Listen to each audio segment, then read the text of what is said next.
All these Rust language boys making Krabby Patties in my comments, and by patties I don't mean the kind that SpongeBob had, I mean the kind that come out of your butt. These guys show up, and they don't understand if I open my mouth and I say two words. You know how if you take your finger and put it on the keyboard whenever you're about to type a comment to someone, and you press the N key, and all of a sudden you've won everything, and that's all it takes? Look at what they need to mimic a fraction of our power. That's what happens with Rustations versus linked lists. I actually managed to get one guy to admit outright, without even knowing it, that he had no idea what he was talking about, simply by saying, hey, Rust doesn't belong in the Linux kernel because the Linux kernel needs to use linked lists. And guess what's not in Rust? Linked lists. You can't use linked lists in Rust. So Rust doesn't need to be in the kernel. This was one of many reasons, but Rust's lack of ability to make a data structure like a linked list is a major downside for kernel development. So guess what the boy says? Oh, but Rust does have linked lists. Rust has had linked lists in the standard library for herpaderpaderp. You can't use any standard libraries in kernel development. You can't. It's a kernel. There are no libraries. You are doing low-level systems programming. This guy had no idea what he was talking about. Rust does not have linked lists if you don't have the standard library. Now, if you have the standard library, they have linked lists. They have doubly linked lists. Why don't I use doubly linked lists? Well, I don't need to scan backwards in the linked list, for one thing. Typically, the most efficient linked list, if you have the need to insert and delete things rapidly, which is one reason you would go with a linked list, but typically, if you're using a linked list, you're not. I actually shouldn't have said the thing about inserting and deleting rapidly. That's not one of the things that you do with a linked list. That's a binary search tree you do with that with. I'm sorry, I got the mixed up in my head. You see, I just been smoking too much Rust fumes.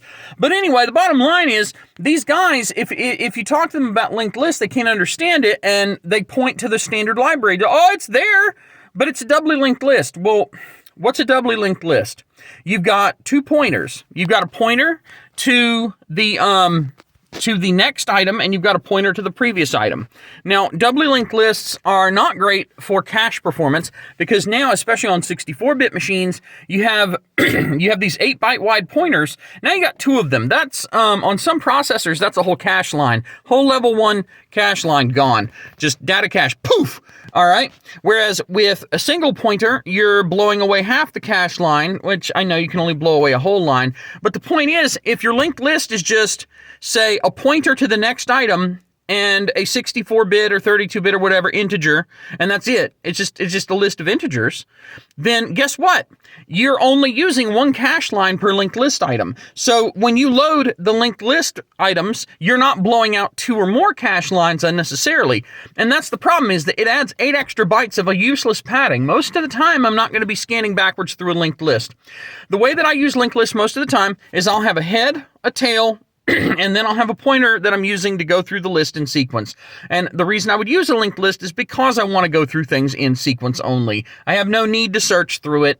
I just basically need a list of things that I'm going to operate on from beginning to end, and the tail pointers so I can find the end quickly, and the head pointers because, well, that's where the first allocation is. And that's it. It's an extremely simple data structure. Now, the problem with Rust people is that you say linked list, their eyes glaze over, they read the documentation to refute you in a comment because they don't actually know what they're talking about, and then when you actually start talking about linked lists and they go digging, guess what? Someone else in my comment said, hey, if you're using Rust, you should be using an array, not a linked list. My guy, I understand that arrays can have better performance, cache performance and otherwise, than a linked list.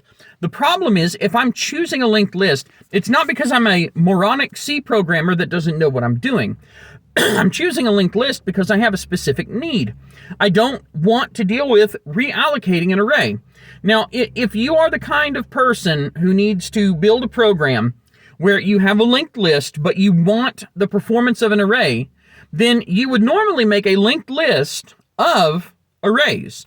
You would have a certain array size, and every item in the list is an array of that size. And rather than having to continuously go through and change all this stuff, you make it faster by, you get better cache coherence by having arrays, so each array is, sequential in the cache, whatever, and they potentially help each other out by being so close. But then you split it up into a linked list, so if you're done with everything in that part of the list, you can just throw the whole block away. But you don't have pointer for every single item that would otherwise be there. So you're removing the number of pointers. I have written programs like this. In fact, there's one called image pile, where I create a hash table, basically. I take hashes, and I need to make this massive pile of hashes work. And what I do is, rather than storing them, all the possible hashes, as just either one massive array, which requires reallocation, you start to get into, can I allocate an array of this size, and so on. I break it up into subarrays and so on, so I'm not storing a metric ton of pointers.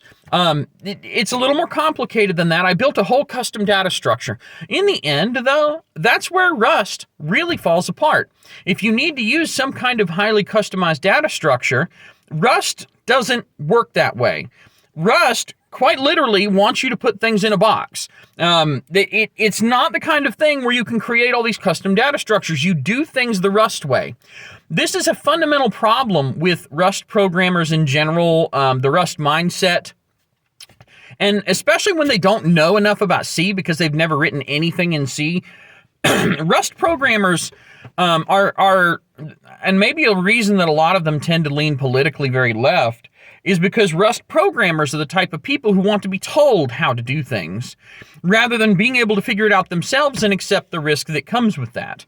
They want the compiler to babysit them. They want to be handheld through the process. So if you throw something out there like a linked list that is not the way Rust does things, and then Rust has one just because it's such a common thing. Oh, but it's a doubly one, and cache coherence is crap, and why don't you just use an array, bro? You can just reallocate and copy an entire array to a bigger array every single time you add an item, right, bro? But that's the way that Rust programmers think. They don't, and that's how you end up with, oh, look at our super duper, like, blazingly fast language, where, well, no, but we want you to put everything in an array, not in a linked list. Hello, reallocation.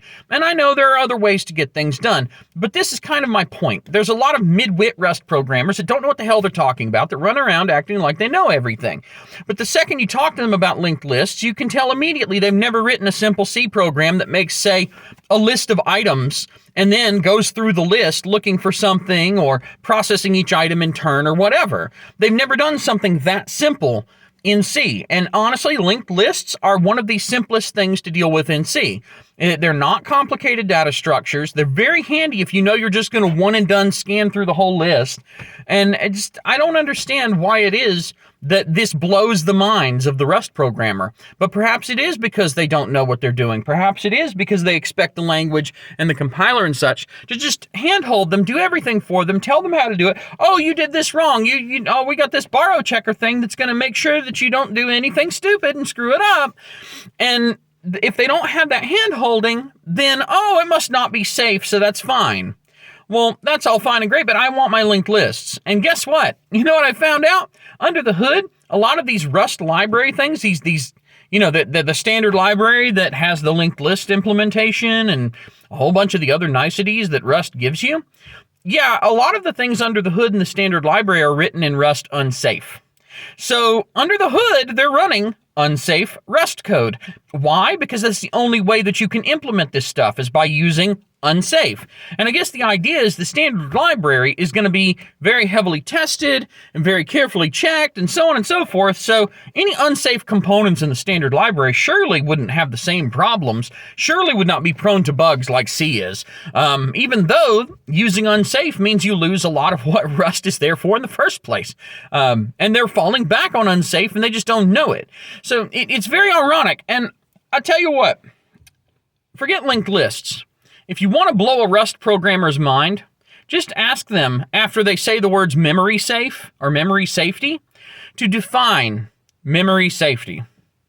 You either get a definition that doesn't make a lot of sense, a definition that is incorrect, something copy-pasted from somewhere, which, okay, fair enough, you looked it up.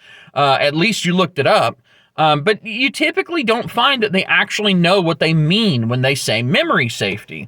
And they love to deride C programmers because C programmers don't understand memory safety or don't appreciate memory safety. And if a C programmer, if there's a bug that involves something that is related to memory but is not strictly related to memory safety, then they love to talk trash about the C programmers not understanding that. The thing is, C programmers were joking. They know that it's not what you mean, but they know it gets under your skin. That's just you getting trolled, guys. Come on, you're letting the C programmers troll you. You really, come on. But you know that we know what you mean. And we're just screwing with you. And you can't take a joke, and it's just, we're showing the world how ridiculous you're being. But anyway, they can't define memory safety, and they can't understand linked lists for some strange reason. And if they do understand linked lists, you should use an array, or you should use this other thing. It's never that there's a valid reason to want linked lists, and hey, maybe I could see why we would want to use linked lists. A lot of them have never even looked at kernel programming because, frankly, it's not easy, and they can't understand why you would want to have some kind of exotic specialty version of a linked list for, interfacing with hardware. Linked lists are actually really great as queues for processing things coming in and out of network adapters, that kind of thing. But sometimes you have to take into account hardware peculiarities, and just maybe you need to remove one thing from the queue without having to move everything down in the queue. There's a lot of stuff that can be involved in hardware level stuff. And for something as simple as a linked list to be something that, the trusted Rust geniuses that are allowed to program an Unsafe can shove a static implementation of a particular type of, frankly, not the kind I would generally use, linked list that's less cache coherent and such into the standard library. But you Rustation, you super safe programmer that brags about how friggin' safe all your code is, you're not allowed to do that because that would be unsafe. And if you use unsafe, then that's not memory safe. See? So just leave it to us. Your program will run slower, but leave it to us. We know better than you, even though we're not the ones writing your code. Leave it to us. And that's part of the problem I have with Rust, is that it babies these people to the point that they don't understand what the hell's even going on. And then they show up in forums and tell you exactly why you're wrong. Hey, you who knows all this stuff about programming and has been doing it for 10, 15, 20 years, you don't know what you're talking about. I just read a book somewhere. I just read a forum post. I've probably written about 20 lines of code. Or I've written all this Rust code, and I absolutely love it. What do you mean other languages? What is it? Other languages? No, I don't understand. And see, Rust programmers that have programmed in a lot of other languages, or even just have done a lot of programming in C, tend to be a lot more down to earth and don't say stupid things online. And you're not going to find those people very often because you know what? The good Rust programmers don't need to run around going to videos about Rust programming, talking about how they're so great and how everything is fine and how Rust is so supreme. They don't feel the need to do that because they're too busy actually writing code that works. Possibly not in Rust. But anyway, if you're good at what you do, you don't need to say that you're good at what you do. I, on the other hand, am a moron, and you should trust nothing that I say. Rust is not winning. Take care.